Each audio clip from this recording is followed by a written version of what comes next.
What often distinguishes fulfilled from unfulfilled lives is an ingredient that's not part of the educational curriculum and that can sound vague, silly and Californian in the bad sense. Confidence. It's humbling to realize just how many great achievements haven't been the result of superior talent or technical know-how, merely that strange buoyancy of the soul that we call confidence. Why is confidence so easy to lack?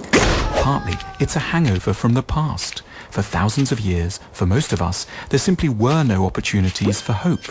We were serfs and slaves, and the central psychological survival skill was to keep our heads down and our expectations low. Each of us still carries a little of the legacy from that past, an attitude of inner serfdom that threatens our spirit deep into a democratic, technological modern age. Hope can feel dangerous.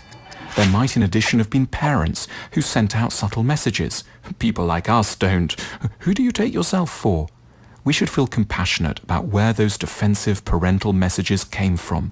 They were a protection, a survival strategy, and an escape from humiliation. School didn't necessarily help either. It wanted us to be good boys and girls and taught us to trust in established authority. But we may naively have gone on too long putting too much faith in existing institutions and now suffer from doing whatever is asked of us a little too obediently. Part of becoming an adult seems to be to embrace the painful realization that grown-ups don't actually have all the answers, and therefore that we have every right, indeed a duty, to break certain rules and think things through independently. We need to learn a calculated form of disrespect, which can be a surprising thing after 20 years or so of enforced obedience.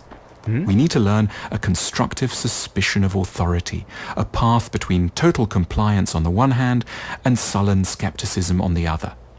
In addition, confidence seems to involve a courage to accept imperfection. It's tempting never to get going when everything has to be perfect. But that's a recipe for remaining under the bed.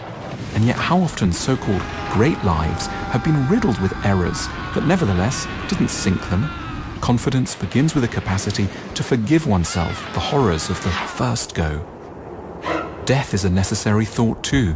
We should use it not to further sadden us, but to scare us fruitfully into taking some action. Our fear of messing up should give way to the only real danger there is, that of never trying.